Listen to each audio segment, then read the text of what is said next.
Hi and welcome. My name is Brian Pierce. I'm our Chief Sales and Marketing Officer here at Yakima Chief Hops. And with me I have Spencer Tilkemeyer. Maybe introduce yourself as well. Yeah, my name is Spencer Tilkemeyer. I'm the Director of North American Sales, and Brian and I get to work with a global team of sales folks throughout the world who work with all of you, our customers. Awesome. And today we're going to talk about hop contracting in today's market or today's industry. Really excited to talk about this today because I think, as always, the industry continues to evolve and change. Market conditions change, brewers and their hop use habits change, consumers' drinking habits change. And all that trickles back to this really important topic today, and that's understanding kind of the history of hop contracting as well as how to go about hop contracting in today's market as we are in 2021. So before I dive into a lot of the details in history, I do think it's important to highlight our mission, vision, and values as an organization. Our mission, as always, is to connect family hop farms with the world's finest brewers, providing the highest quality hop products and uncompromising service for the ultimate benefit of our customers, employees, and growers. And why I think that's really important to highlight in this conversation is contracting is actually a big part of the success of that model and our mission. And it is one of the connection points between brewers and growers. It's one of the most significant ones. Our vision is really to be the hop supplier of choice globally. I won't read through all of these. And our values, which we often refer to as our pride statement, really, again, accentuated, I think, as we go through this topic. And so you'll probably hear me or Spencer reference this quite a bit as we go through this. I think it's also important to understand who our growers are. So you'll see here 14 different faces on the screen. They represent all of our grower ownership. But what's really important to understand with hop contracting is when you're doing business with Yakima Chief Hops or you're buying hops from us on a contract, it isn't just with these family farms. Although these family farms provide us a lot of leadership and guidance, have had deep-seated histories with our organization and the hop industry, we actually work with over 50 farms in the Pacific Northwest. And I think that's really, really important because that is a majority of the growers here in the Pacific Northwest. So again, we'll highlight that quite a bit as we get into hop contracting and what that means. Because you as a brewer signing hop contracts, whether it's with YCH or with other suppliers, it ultimately always trickles back to having a large effect on growers. So I think to start a little bit of understanding what to do today with hop contracting is, I think, a little bit of an origin story of hop contracting and some of the history. So for many years, and this goes back if you go early in the 20th century into the 60s, 70s, 80s, really is the hop industry was a commodity type market. And what that means is it was a more volatile market. It was kind of akin to boom and bust cycles. Strain that was created from that on brewers and growers alike. I think, when years were good, when harvest was good, that meant there was a lot of hops for brewers, but that also meant prices may have fluctuated quite a bit. Years things weren't good, it might have meant brewers were getting shorted, and it might have meant that prices were also fluctuating. And so there was this high level of inconsistency, and that meant really that there was a little more strain on growers themselves of understanding every year, how is this going to pencil out for me? For brewers every year, do I need to change or adjust recipes? What's going on in the hop industry this year and how's it going to affect our plans for the year? And also the times are a little different. If you go back in those times, the hop industry was really driven by alpha a lot more than aroma is today with the craft industry. And you also had way less breweries in the US and globally, and it was really focused on large scale beer production. And so what that meant is alpha was driving a lot of things a lot more than aroma is today. And even historically in the United States, alpha was actually the primary driver of the industry here not that many years ago. And Germany was really recognized as the aroma sort of capital of the world. And I think we all know we've seen that shift a lot over the years of Germany being one of the largest alpha producers now in the world. And a lot of American aroma flavors and aromas are really driving a lot of craft beer today. And so in those times, aroma quality was a little less of a focus here in the United States. And there's a lot less innovation because of that fluctuation of prices and availability and things like that. So with that, to kind of put this into a timeline maybe for anyone, if maybe you haven't lived through this part of the industry or you're a new brewer, maybe you've just opened a brewery in the last couple of years. I know some brewers will probably look at this timeline and be like, oh yeah, I remember all those times, I remember those days. But really, again, to kind of go through what I did is in the 1980s, you have the emergence of craft beer really on any significant scale in the United States. And like I said, the conditions were really primarily driven by macro beer production at the time globally. It was a very buy-sell model of what's available. And this also, I wanted to highlight, is really the time that Yakima Chief Hops formed as a company in the late 80s, this year being, I think, year 34 for us. Then you move into the early 90s and into the 2000s, and you see this explosive growth of craft in the United States. And that's where hop demand really starts getting outstripped, or hop demand by brewers really outstrips the supply.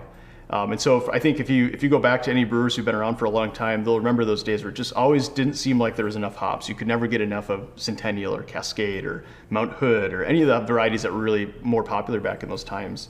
And that's even really sort of why certain things happen, which we don't see a lot of in the US today, but I have on here Centennial type. And I think for many years, Centennial's been very available. You can see it on secondhand markets. You can buy it from fellow brewers and things like that. But there was a time, not that many years ago, where we actually created a blend to try to replicate Centennial because there just was never enough Centennial to go around. What that moves us forward into is in 2007, 2008, what you'll often hear people in the hop industry and brewers alike call the hop crisis, which really culminated in 2008. It was a poor harvest year. Supply and demand was really dramatically affected by that. And as many of us may remember, there was a lot of financial conditions going on in the United States in 2008 as well, so there's a lot of pressure on all of us.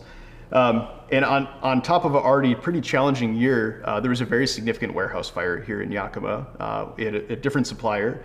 And to give you a rough idea, a lot of warehouses usually hold about 1 to 1.1 million pounds of hops. So in a year things were already looking tough, a lot of hops just literally went up in smoke and disappeared. And so what this created is what we all call the hop crisis. And it was a time where brewers had to rewrite a lot of their hop contracts, or what contracts they did have at the time, to just find what hops are available. There's a lot of spot purchasing from international markets, hop suppliers scrambling to just find any hops available to sell to customers that they'd committed. And it really is sort of this culmination of demand constantly outstripping supply and coming to a head in that time. And so what you see here is that before this moment, about 80% of all hops sold in the industry were done on a spot basis. It was sort of how did harvest come in, what's available, and large-scale brewing operations making purchases based on that information. Because these times were so painful that we move into then kind of now this second era that we're in, which is most hops being on contract. And that's really a result of that history. And so you see really from 2008 into 2015 and 16, the significant push to contract. And that's where suppliers, even historical forms of our organization, Hop Union, Yakima Chief Hops Inc., some of our competitors, right, going out and selling 5+ year hop contracts. And you also have breweries growing at a really, really rapid pace at this time too, of seeing 100%, 200% growth year over year. So contracting accordingly for needing more every year. And what we saw is that in 2015 and 16, that also kind of came to a head to some degree, where there were some breweries of significance that really were under the pain of seeing that growth slow down, but being in these long-term commitments for large amounts of growth. And so a lot of us, I think in recent memory, will remember times where you heard a lot of discussion of there's too many hops, there's a glut of hops in the industry. And I'm proud to say that for us, we never really saw that directly. It's not something we experience our inventories, although that definitely was the case for some brewers. And it affected people a lot.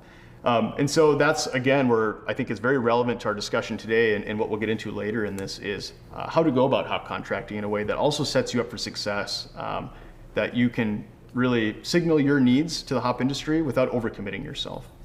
And then really that's where we are today, is constantly moving forward to today, where we're always trying to maintain this balance of supply and demand, understanding, at the core of what we do, managing an agricultural product, which can fluctuate and change year over year, and also trying to fit that into a very dynamic and ever-changing brewing environment. So with that here, this is a little outdated, although we should see here coming up at CBC some new information from the Brewers Association. This is outdated on my behalf of putting this in the slide. This is from the 2019 presentation of hop contracting. But what I think I wanted to illustrate here against that timeline we just looked at is that you can see the growth of a number of breweries in the United States over this amount of time. And where you see to the very far right of the graph, really around those early 2000s to 2008 to 2010, you see that kind of dip. There was an increase in the 80s and 90s and then that dip. And that completely coincides with sort of explosive growth into the hop crisis. What you see after that is then that continued growth. And I think what's really important to highlight here is that sort of very rapid growth happening. You don't see a blip or a pause in that based on that 2015 and 2016 feeling of kind of there's too many hops in the industry. So again, I think it further highlights that that was the case for some breweries, but not the case for the industry as a whole or for brewers as a whole. And so with that, kind of thinking of some of the history, I wanted to highlight a little bit of just where we are at this moment. It's very early in harvest. At this point, all hop farms here in the Pacific Northwest are a full go. We've already been receiving bales of Centennial and some Simcoes, some Cascades, Sabro. So it's exciting here for us. And what I wanted to kind of mention, and we'll learn more as we go through these next couple of weeks, is that harvest has started really strong. And that should be noted. I know earlier this year there was a lot of discussion around early heat we saw in June, and if that was going to have a massive effect on hops. And so far, it's hard to say if that will have a huge effect until everything really gets in and accounted for. But right now, quality is looking good. Farms are doing really well, and we're not anticipating any major concerns from that. Some things of note with the heat, I think, as a part of this, is some farms are harvesting varieties a little out of order, although they're hitting their pick windows. They're maybe not in the classic order of Centennial first, and that's really based on taking dry matters, checking the fields, and deciding when something's ready to be harvested. But this right now is by far the exception, not the rule. So we're seeing a very normal harvest on the whole still. Quality is looking great across the board. Like I said already, it's early, but what we're seeing and what's in here is looking awesome. And then we are still looking or seeing that acreage and its relation to hop contracting is something to keep in mind. So although things are looking good, we are still seeing acreage trends year over year that sort of reflect or mirror what we're seeing in hop contracts as an industry.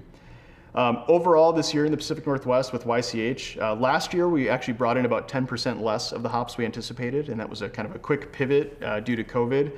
This year we're looking at probably bringing closer to what we had initially anticipated in 2020. So although you may have seen reports earlier this year that acreage continues to climb in the Pacific Northwest, it hasn't specifically with YCH in what we're needing. We're really trying to maintain and keep a close pulse on what's happening in the industry and the effects of what we're all dealing with right now globally.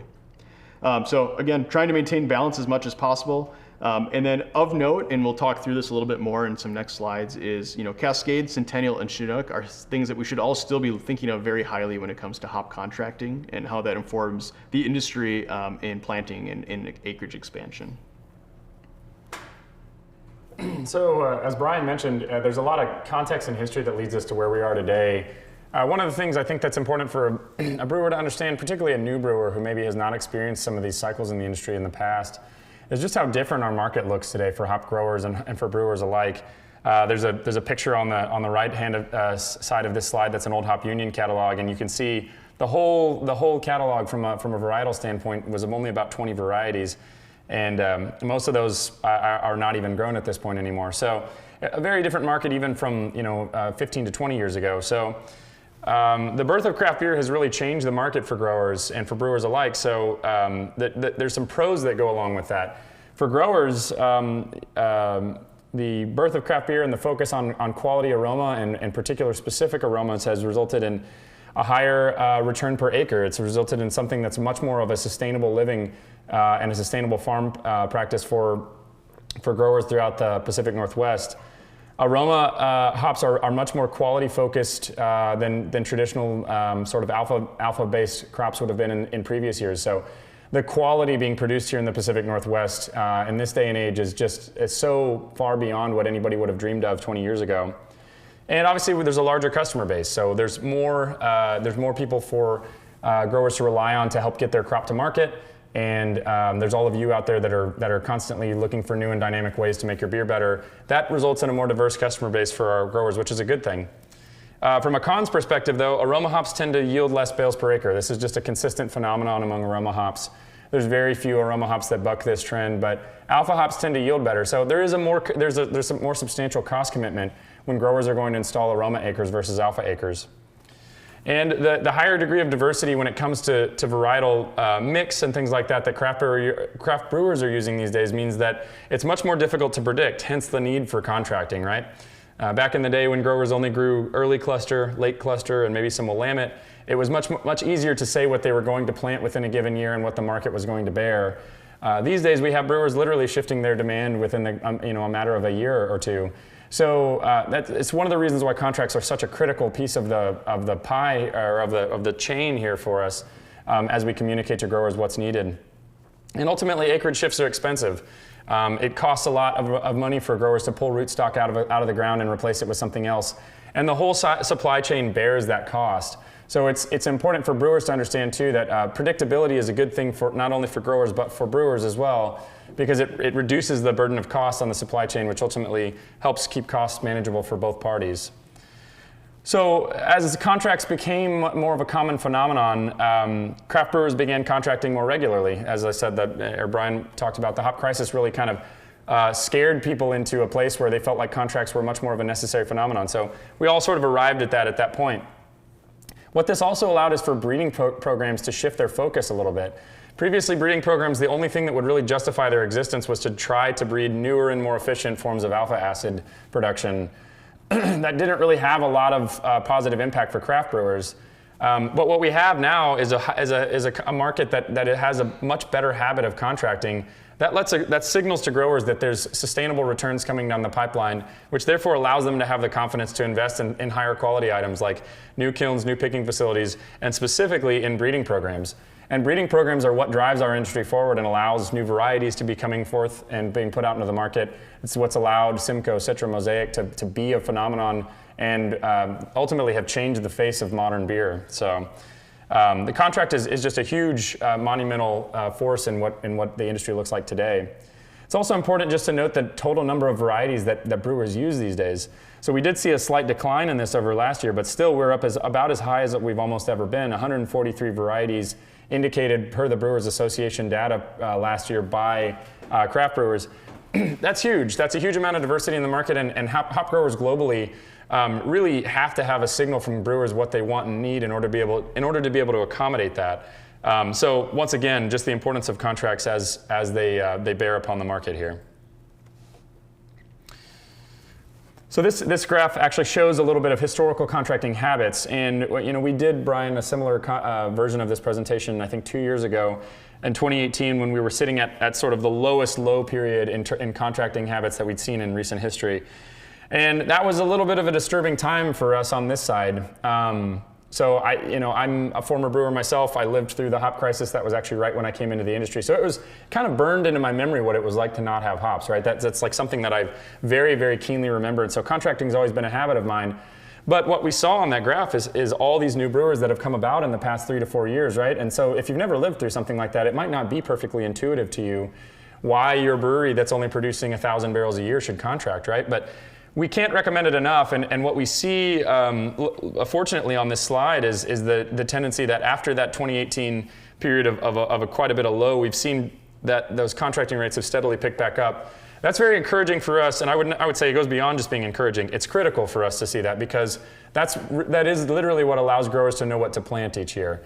So I think that's a very encouraging sign. We want to see that arrow continue to tick upward because there's still a huge proportion, about 39% of brewers under 2,500 barrels that are not contracted at this point, which means that there's a whole volume of hops out there that are needed but not accounted for on our side, and also potentially a whole host of volumes that are needed for brewers that they don't have a guaranteed supply of. So it's a thing that we'd like to continue to see moving upwards. Yeah, absolutely. I would expand on it a little bit too, in that these percentages that you're seeing here published by the Brewers Association, although very encouraging, they still do paint the picture that from a hop industry standpoint, if we were to look at breweries here that are 2,500 barrels and below a year, if only 61% have contracts, that means just over or about 40% of those we don't necessarily have insights into what their needs are. And I think as an industry we can make some assumptions based on how people buy spot, based on the varieties that are really high demand right now, what's driving flavors in beer and aroma in beer. But really at the end of the day, without that data, we're making decisions on a regular basis as to what we think people might need and not necessarily what we know they're going to be asking for or planning on using. And why I highlight that segment of what's on this graph is because, as we've seen, there's continue to be this explosive growth of new breweries entering the market. And unless you're very fortunate, right, most people start their breweries year one at being less than 2,500 barrels out the gate. And so that's where we see that. the overall of 87.5% is very encouraging, and I think it's something that needs to continue. I would say really what's long-term healthy is that we see this graph continue to flatten out as much as possible and be consistent. This obviously doesn't speak to the volumes on contract, it doesn't speak to the varieties, but just knowing that 87.5% of all brewers in the United States have a contract of some kind means there's a strong signal being sent back to the industry as to what anticipated needs are, which is probably the most important piece of this discussion. And so very encouraging to see. I'm glad to see, like you said, Spencer, from 2 years ago when we were looking at this, seeing the all-time lows of hop contracting. And I think it probably ties back to some of the history we talked about too, of coming off of 5-year agreements, coming off of times where contracts were sort of escalating. And excited to talk through kind of the second half of this presentation, which I think is as people continue to contract more and more, or we see that number kind of flatten out or continue to increase, sort of what is the best model to go about doing that? A little bit more on this, just as we jump in, kind of how that might tie back into acreage.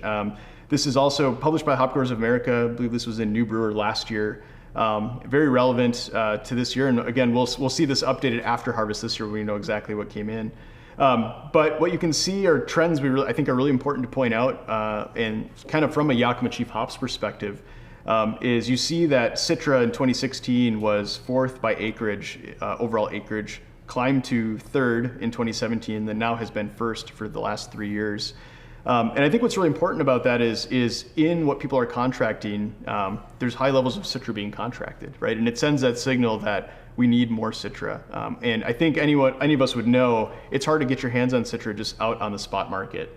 And so again, as this acreage continues to increase, it's really being driven by the information provided by brewers on contracts. And so where we have less of that picture, it's harder to make the right decisions. I think other things that are really noteworthy in this is you see Centennial in 16 and 17 being 2nd in acreage, and then steadily decreasing in 18, 19, and 20, dropping currently into number 6. Cascade follows a very similar trend, being 1st in 16 and 17, now in 5th. And then Chinook also following a similar path, although was never the highest, kind of floating and now dropping down from 7th historically down into 9th. Again, to tie back to an earlier slide, is these are 3 varieties we're watching very closely because they are varieties we see that overall have less contracting rates. And so I think what you see here is a direct impact of that, of if there's not a signal that they're needed, that means that acreage, when they're available to change into something else or plant a new variety or expand, those varieties may not be considered because there's not a clear indication that there's business to be had there. And so that would be completely on speculation from a supplier or a farm side that someone may want to buy that. So again, why it's important to contract or how contracting affects decision-making at a farm level. So to kind of summarize just the last chunk of slides we went through in sort of why contract, is if 87.5% of all breweries, which according to the BA as of this year is about 8,700 breweries in the United States, are contracting, that still leaves a little over 1,000 breweries that don't necessarily have a contract of any kind with a hop supplier.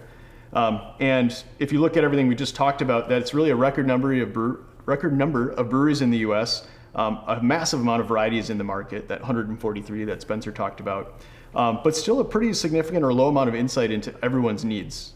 There's a lot of breweries out there. If we're not capturing their needs, that's where you may see it's hard to get your hands on something, or it's not available, or it's all spoken for.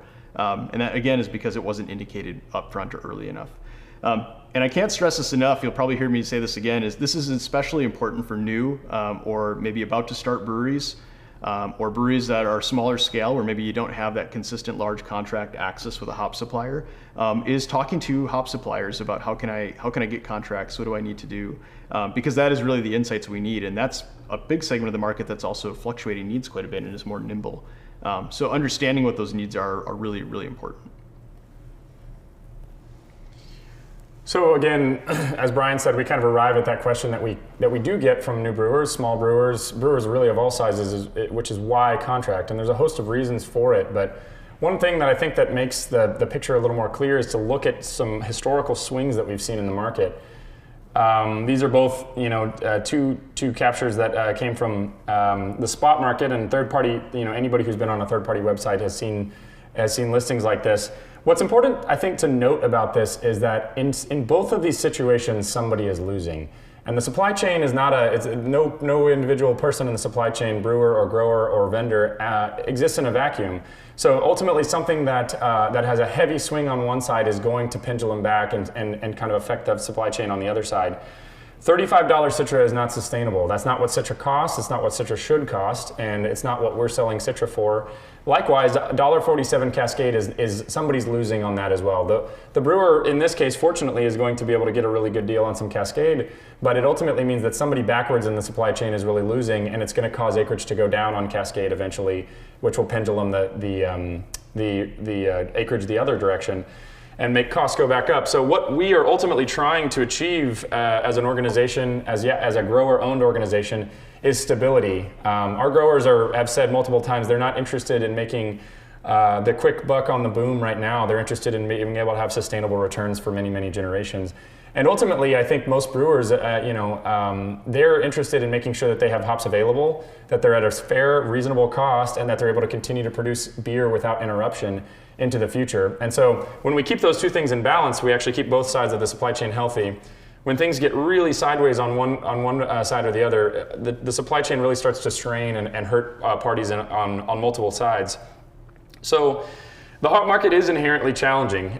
It's not a crop that stores particularly well. So ultimately, things that are left over from previous crop years are going to be there's going to be more pressure on them to move into the market than some other traditional crop like corn or soybeans or something like that. So it's agricultural. There's only one harvest a year, and because of Mother Nature, there's some level of unpredictability, right? So on top of that, there's a high cost of production and barrier to entry for hop growing, right? So put in very simple terms, every time a hop grower goes out of business, there's not necessarily somebody that's jumping up to replace them, because it is a really costly crop to get into.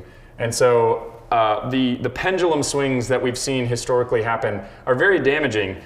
They end up putting brewers in a very long position where they ultimately are feeling the strain of having to unload hops into weird ways or modify recipes in an area where they ideally wouldn't have to, and ultimately losing money.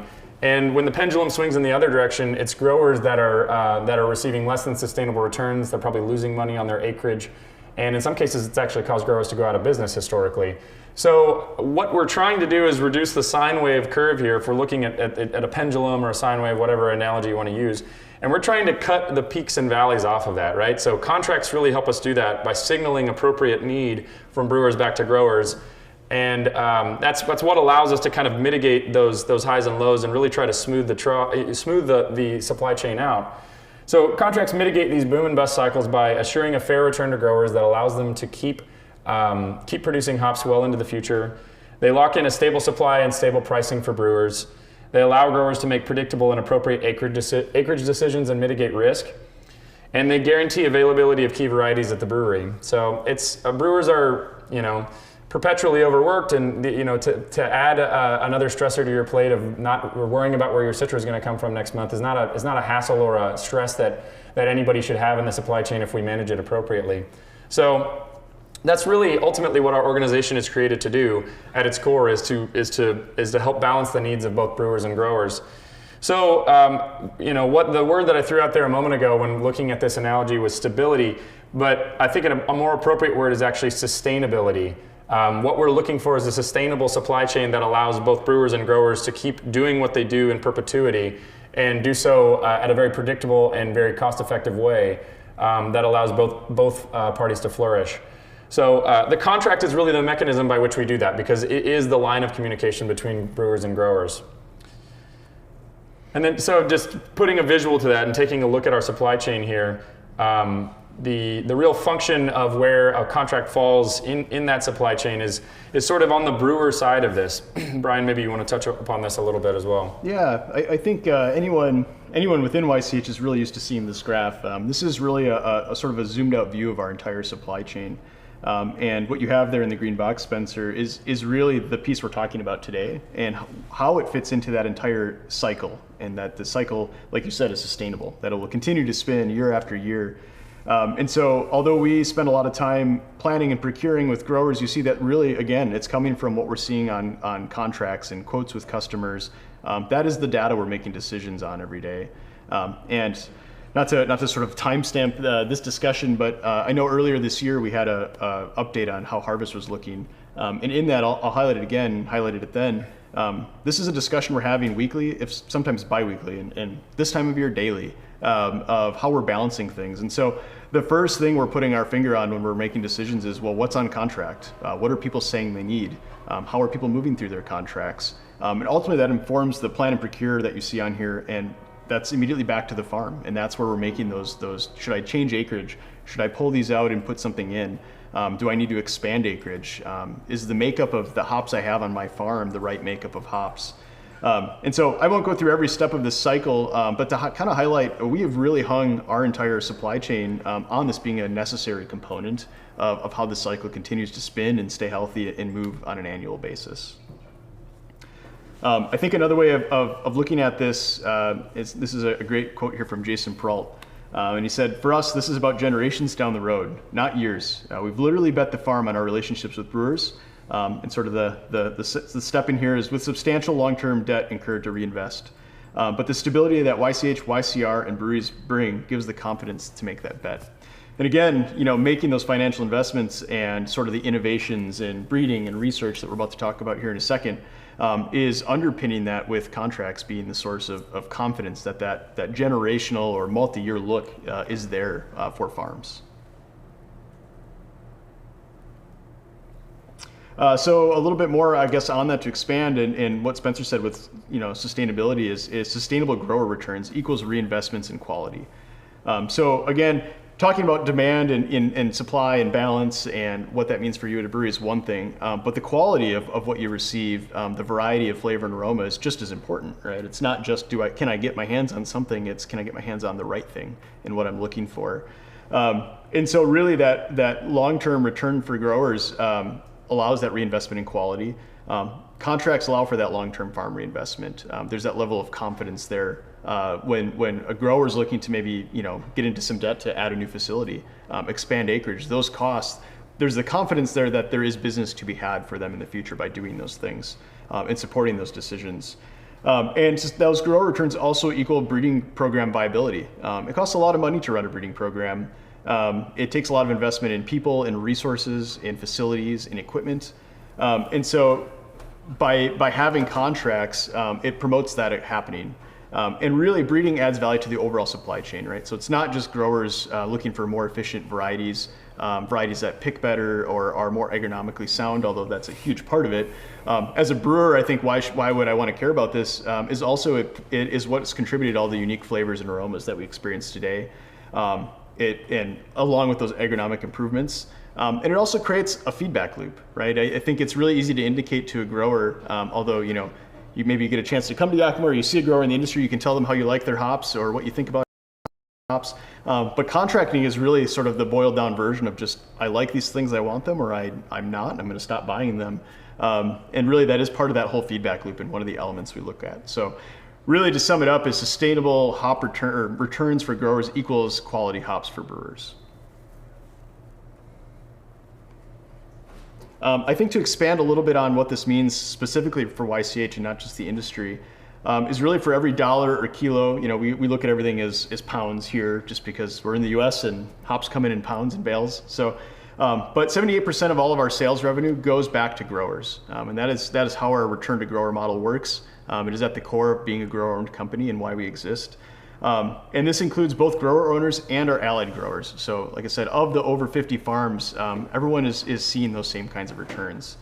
But these strong, sustainable returns allow growers to make those critical investments I was talking about. It's in people, in land, in infrastructure, farming practices, and again, that leads to quality hops for everyone.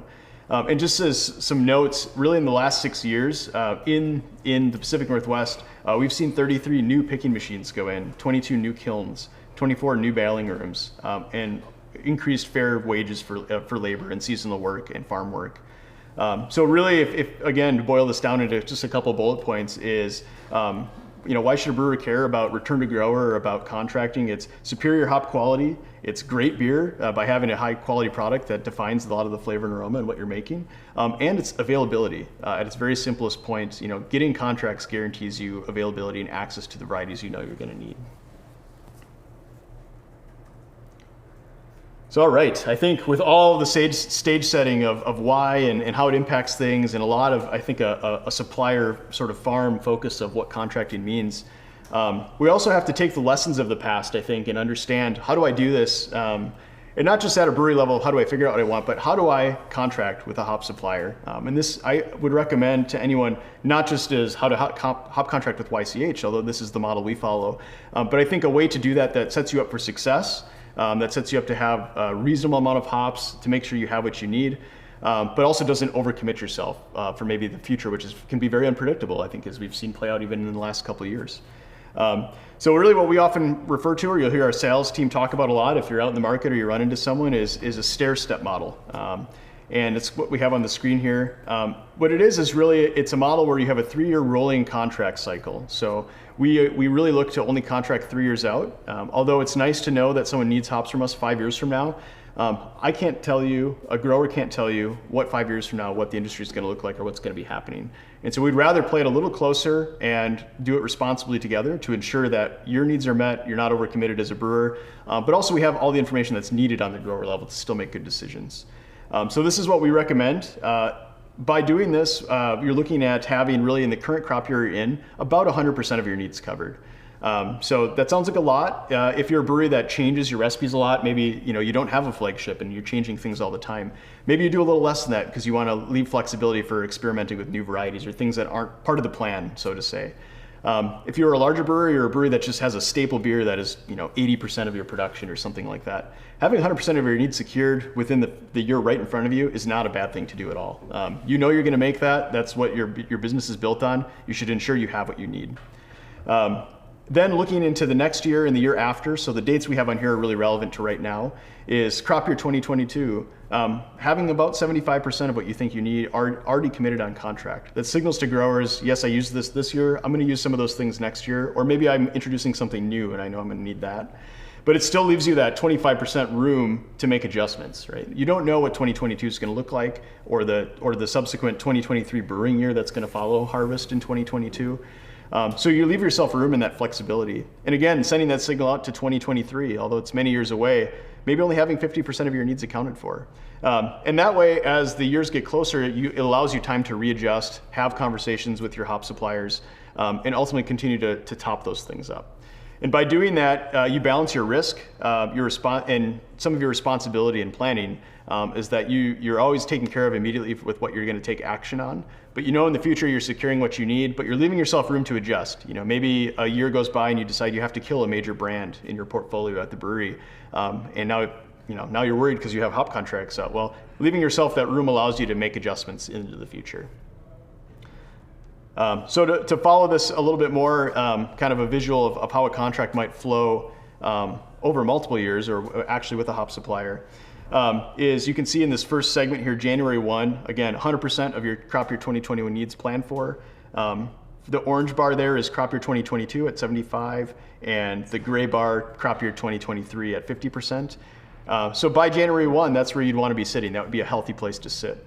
By the time you move into January 1 of 2022, so this upcoming January, that orange bar is now what you're going to be taking against. And so you want to have a plan for crop year 2022. The gray bar moving from that 50% or crop year 23 now up to 75. Now the picture's gotten a little clearer. We're a year closer. I'm going to start adding a little bit more of what I think I need, but still leaving myself room to make adjustments. And then that just continues on and on. I won't go through every bar, but I think what you can see there is as a crop year moves through, it steps up, it steps up, it steps up, and then you use it. And you're doing the same thing in the future with the other years. So it's this constant 3-year rolling cycle going out in front of you, and allows for a lot of flexibility. With that, it provides a lot of confidence I can just say for us with growers is having enough data to make decisions on an annual basis. So some things to note and why that January 1 date is really important is growers plan acreage late winter. And I can actually tell you right now, it's hard to believe, but as we just enter crop year 21, we're already having some discussions on what should happen in 2022. And part of that is because farms have really staffed up on labor. They have work right now. And so as soon as a field is out, if they know they need to change that over, they're going to want to do that while they have available workforce, but not wait until after harvest when maybe they've gone back down to having just kind of their core full-time employees. and maybe not have the workforce necessary on site to make some of those changes. So it's a conversation that happens now all throughout the fall as we see, okay, now how did harvest come in? And ultimately that culminates in the middle of winter and in January for us, communicating with growers, okay, here's the plan for this year and what we think we need, and then allowing farms to adjust accordingly to what we're saying where our needs are.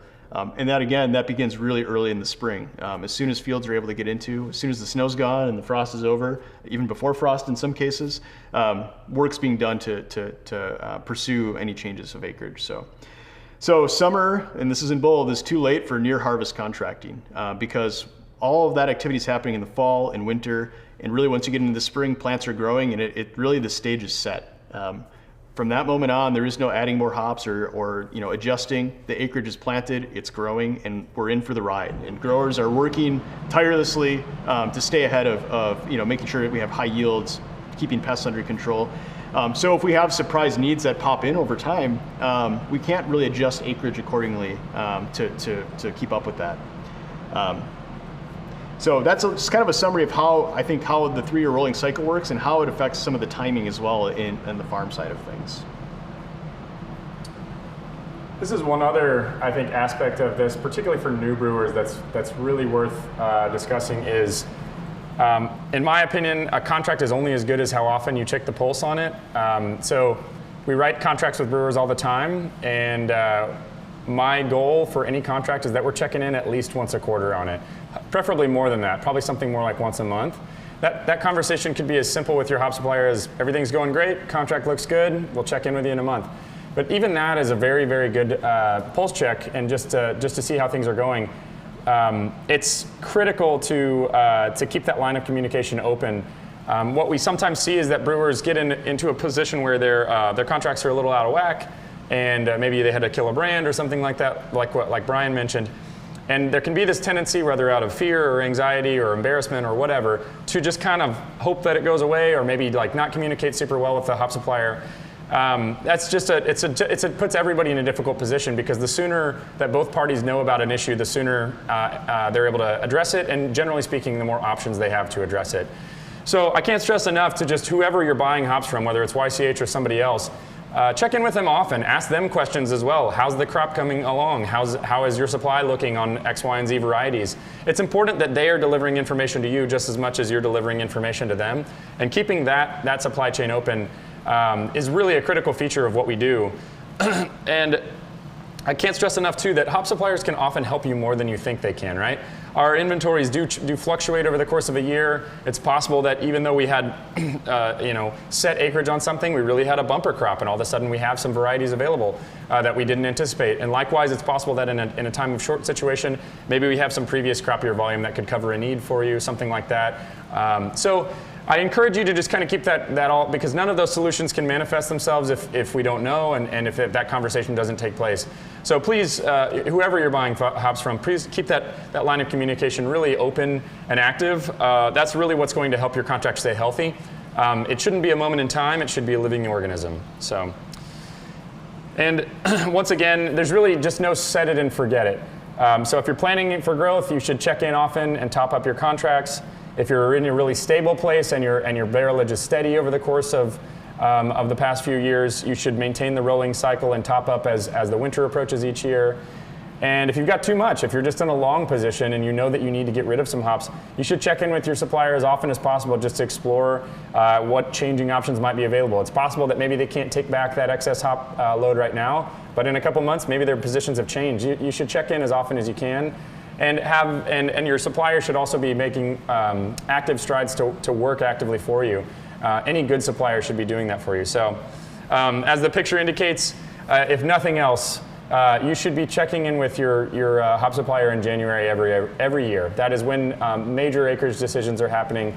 That's when all of our critical decision making is going on with growers. So be sure that that's something that's on your calendar, and just set yourself a quarterly calendar reminder at the very least.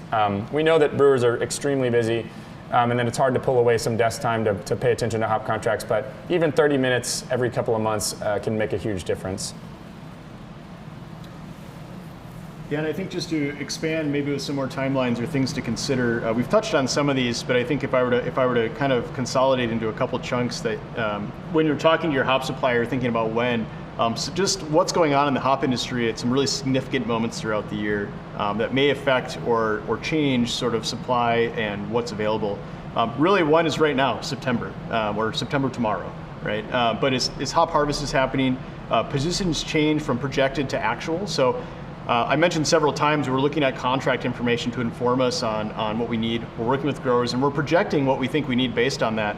But as soon as it comes in, what we say, in the barn, in our warehouses, in our facilities, it's no longer what we think we're going to get, it's actually here. And like Spencer highlighted, maybe we have a bumper crop year in a certain variety and we have more than we anticipated.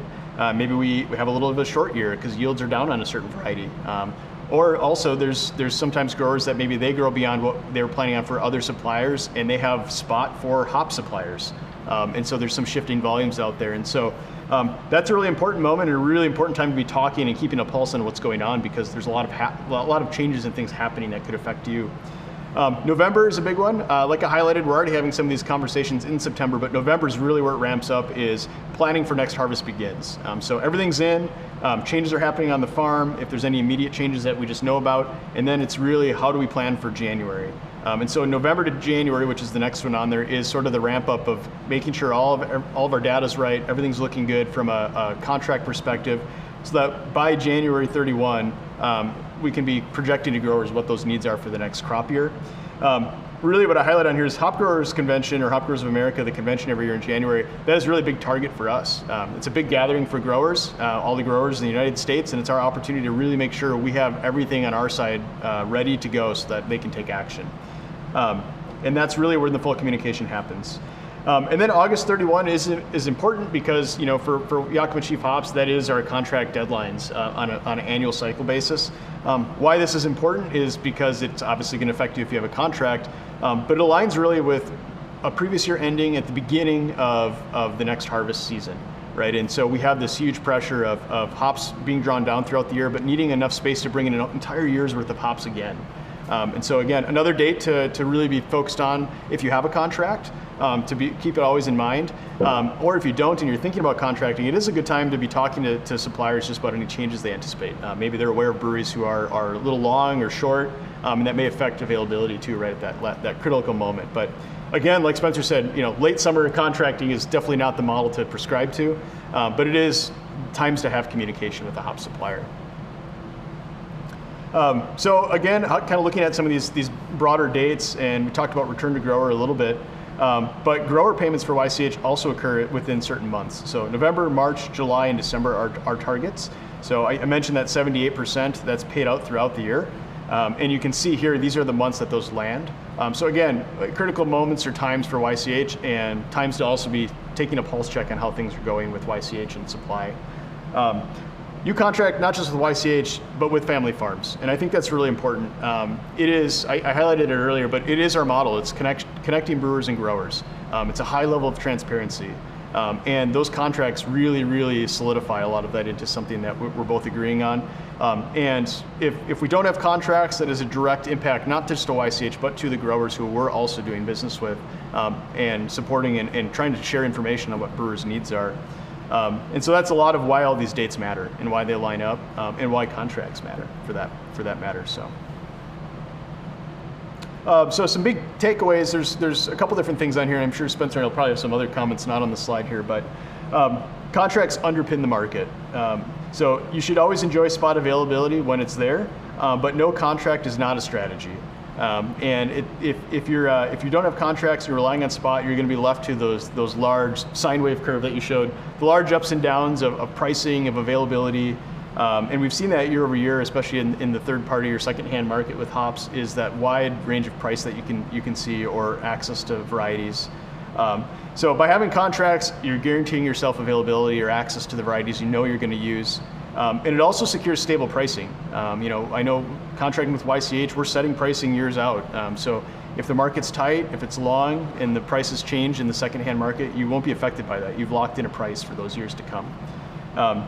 Again, I said I would say this again, but it's especially important for new and smaller brewers because entry in now and as you grow your brand and your brewery, getting a quick handle on understanding those needs, even if they're always changing, and how to contract is something you should be in regular communication with a hop supplier.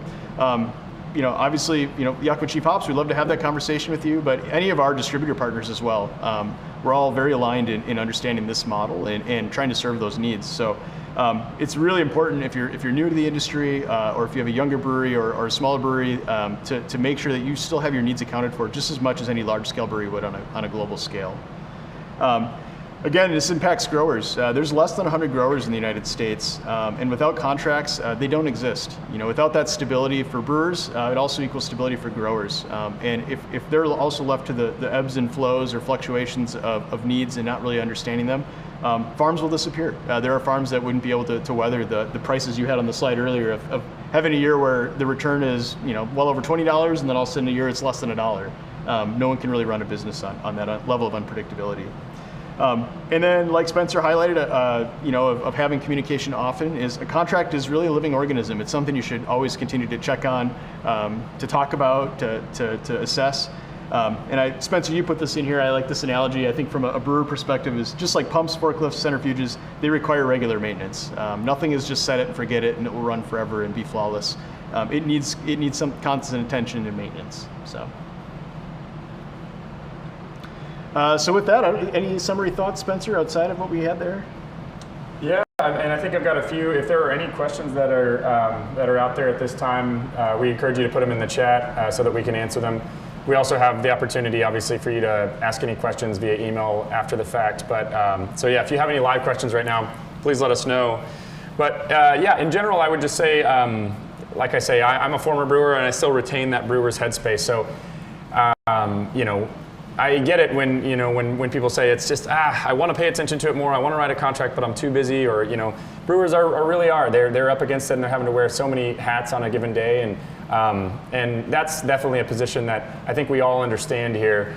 It's our job to make that easier on you. So I would say lean on your supplier, lean on YCH to help you make those decisions, and that's what we're here to be, as your advocates. We're really not just here to sell you hops. We're really here to balance the market between the two parties, and in some cases, the decision is best actually to not sell hops. And thus, we should be your market experts. We should be your technical resource. We should be there to help you make these decisions. So don't feel like you're alone in making those kinds of decisions. As I mentioned, you're doing a lot out there. So use us as a resource and help us to be as much of an advocate for you as we can be. Looks like we. Oh, never mind. Thought we had a question there. But and as always, you can always reach out to your regional sales manager or a local distributor if you are pursuing a hop contract, particularly for a new brewery. There's always, in pretty much every global market, there's going to be either a YCH direct representative or a distributor partner who carries our product. And we also would love to make available to you brewing help at yakimachief.com. That is a technical resource that is an email desk manned by former brewers.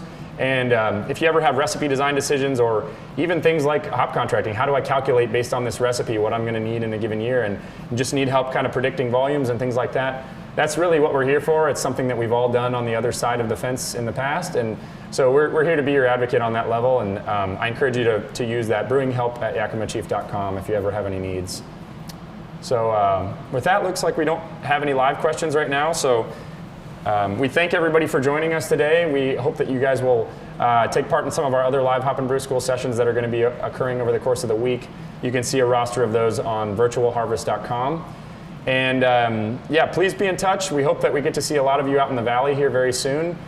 We ask and encourage you to be safe and take care in the meantime. Keep producing awesome beer, and you're always welcome out here as such as travel allows, and we love to show you these kinds of things in person, and if that's an opportunity that ever presents itself for you. So thank you for attending, and thanks, Brian. Thanks for joining us for this virtual Hop and Brew School. I really hope that next year in 2022 we're all having this discussion in a big room together.